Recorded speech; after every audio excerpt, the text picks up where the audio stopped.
Somewhere beneath the flat, unremarkable farmland of South Australia, there is a hole in the earth that has been swallowing animals for over 500,000 years. It doesn't roar. It doesn't move. It simply waits hidden beneath grass, beneath soil, beneath the feet of anyone unlucky enough to walk across it. And for 500,000 years, creatures did. Giant wombat-like beasts the size of small cars, birds twice the height of a man, marsupial lions with retractable claws. One by one, they vanished into the darkness below, and the surface closed over them as if nothing had happened. Scientists didn't find this place. They fell into it almost literally in the 1960s, and what they uncovered inside would force paleontologists to rewrite the story of an entire continent. This is Naracoorte, and the Earth here has been keeping a secret for 500,000 years. If you're new here, this channel explores the places where ancient history and geological mystery collide: the caves, deserts, and forgotten landscapes that hide humanity's oldest secrets. If that sounds like your kind of rabbit hole, subscribe now, because today we're going underground, into one of the richest fossil deposits on Earth. Naracoorte sits in South Australia's limestone coast, a region so flat and unassuming that most travellers drive straight through it without a second glance. Rolling pastures, gum trees, sleepy townships, nothing on the surface suggests anything is wrong. But underground, the story changes entirely. Roughly 800,000 years ago, this region was part of an ancient seabed. Its limestone slowly dissolved by rainwater seeping through cracks in the rock, over hundreds of thousands of years.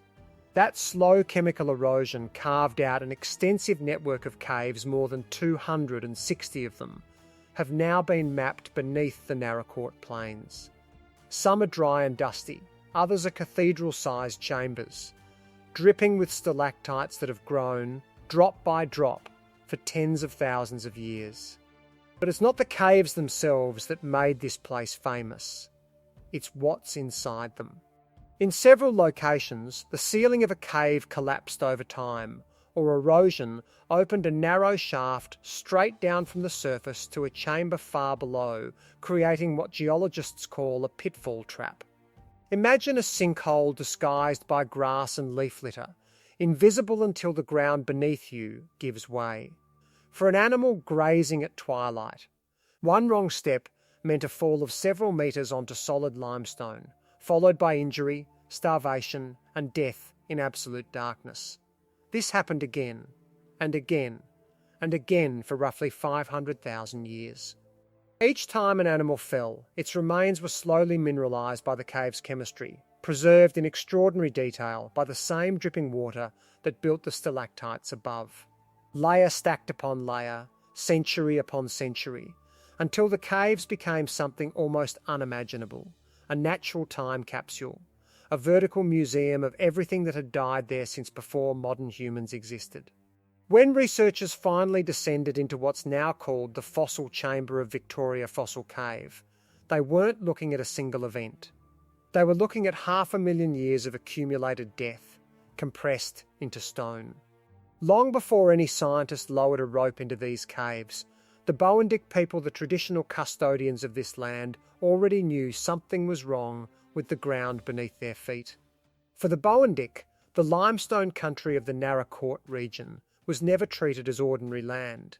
Oral traditions passed through generations spoke of hidden openings in the earth, places where the ground could not be trusted, where the world below was said to connect to realms beyond the world of the living. Certain sinkholes and cave mouths were treated with deep caution, not as curiosities to explore, but as places demanding respect, distance, and ceremony.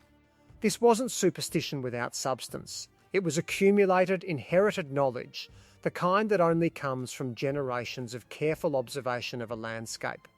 Long before anyone understood the geological process of limestone dissolution or pitfall cave formation, Aboriginal communities across the region had already mapped, in their own way, exactly where the earth was dangerous. Certain caves were associated with restricted knowledge, accessible only to initiated individuals or specific custodians, while others were avoided altogether by the broader community. What's striking is how closely this Indigenous understanding lines up with what modern science would later confirm. The very caves the Boandik treated with the most caution are, overwhelmingly, the same caves geologists identified centuries later as active or historical pitfall traps places where the ground genuinely could and did collapse without warning. This pattern repeats across Australia. Aboriginal oral histories in multiple regions describe giant animals creatures far larger than anything alive today inhabiting the land in the deep past. For a long time, some researchers dismissed these accounts as purely symbolic or mythological. But as megafauna fossil evidence has accumulated, an uncomfortable and fascinating possibility has emerged. Some of these oral traditions may represent genuine, transmitted memory of animals that Aboriginal people's ancestors actually encountered, memories carried forward through tens of thousands of years of storytelling, long after the animals themselves had vanished. In other words, the ancients weren't guessing. They were remembering, and they were warning. The modern discovery of Naracoorte's secrets didn't happen all at once. It unfolded across more than a century, in a series of unsettling, almost accidental encounters. European settlers arriving in the region reported strange, oversized bones turning up in local caves and sinkholes, bones too large to belong to any animal they recognised. Farmers occasionally found skeletal remains near collapsed ground, but without scientific tools or context.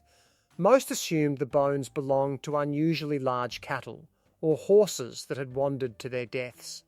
The remains were often disturbed, sold as curiosities, or simply reburied and forgotten. Cavers exploring what would become known as Victoria Fossil Cave pushed into a previously unrecorded chamber and made a discovery that stopped them cold. The chamber floor wasn't limestone, it was bone. Thousands upon thousands of fossilised remains, layered on top of each other, belonging to creatures unlike anything walking Australia today. Among them, the skeleton of a Thylacoleo, carnifex the marsupial lion, an apex predator with bone-crushing jaws and retractable thumb claws, a creature so alien to modern eyes that early researchers struggled to classify it. Nearby lay the remains of giant short-faced kangaroos, over 2 metres tall, and Zygomaturus, a horned, wombat-like giant that once weighed as much as a small car. As excavation expanded, researchers uncovered evidence that some of the trapped animals hadn't died quickly. Scratch marks on cave walls, disturbed sediment patterns, and skeletal positioning suggested that certain creatures survived their initial fall, sometimes for days before succumbing in total darkness. Hundreds of metres from sunlight, unable to climb back out. The chamber wasn't just a graveyard. In a very real sense, it had been a slow-motion trap, repeating itself across tens of thousands of individual tragedies. Radiometric and uranium series dating on the fossil layers revealed something even more staggering, a continuous fossil record spanning roughly 500,000 years, making Naracoorte one of the longest unbroken windows into Ice Age Australian ecosystems anywhere on the planet. Researchers realised they weren't looking at one disaster. They were looking at 500,000 years of the same silent mechanism, claiming victims generation after generation, species after species, completely unnoticed by the world above. If you're waiting for the supernatural explanation, the alien theory, the cursed ground, the vortex swallowing animals whole, keep watching, because what researchers actually uncovered here is stranger and far more unsettling than any myth. Subscribe now, because we're about to go deeper.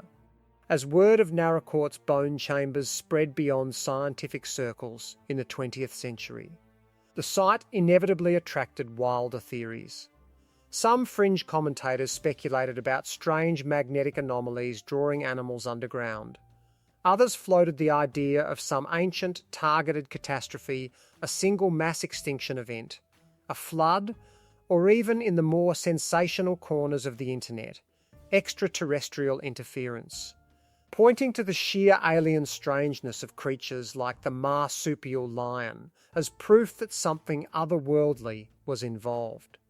Geologists and paleontologists investigated these claims the same way they investigate everything, systematically and with skepticism.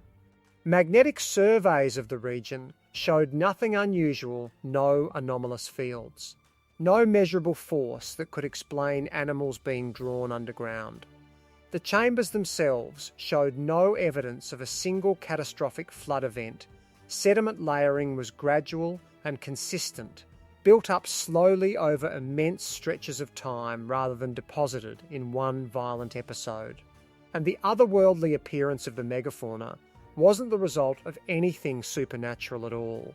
It was simply evolution, operating on an isolated continent for tens of millions of years, producing marsupial forms that filled ecological niches occupied by very different animals elsewhere in the world. The real answer, once researchers pieced it together, was almost disappointingly simple, and that's precisely what made it so effective. There was no single dramatic disaster, no mass die-off, no curse, no ancient predator waiting in the dark. There was only a landscape with hidden structural weaknesses, animals following ordinary grazing and migratory behaviour, and a geological process that had been quietly, mechanically claiming victims for 500,000 years without any external force required. In many ways, this made the site more remarkable, not less. Naracoorte didn't need a myth to be extraordinary. It needed only time, chemistry, and gravity, patiently doing what they've always done. Here is the truth that emerged from decades of careful excavation. Naracoorte's caves were never cursed, haunted, or supernatural. They were simply, mundanely, catastrophically dangerous in the most literal geological sense. A pitfall cave doesn't need malice to kill. It needs only camouflage. Grass grows over a narrow opening. Leaf litter settles across a hidden shaft. An animal or, in later ages, potentially a human walks across ground that looks completely solid until it isn't. The fall itself is rarely what proves fatal. It's what comes after. Broken limbs in total darkness. No way to climb sheer limestone walls. No light, no food, and no rescue. Just the slow, silent process of dying in a place the surface world will forget entirely, sometimes for 500,000 years. This is precisely what generations of Boandik custodians appear to have understood intuitively, long before anyone had a word for pitfall trap or sinkhole geology.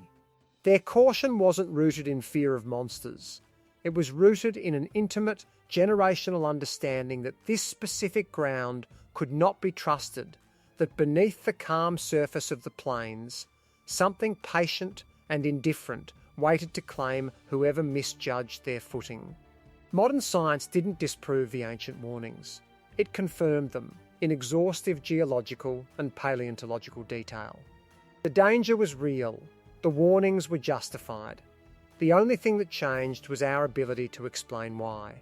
Today, Naracoorte Caves stand as a UNESCO World Heritage Site, not for anything mystical, but because they contain one of the most complete, scientifically invaluable fossil records of Ice Age megafauna anywhere on the planet, a 500,000-year archive written entirely in bone, sediment and stone.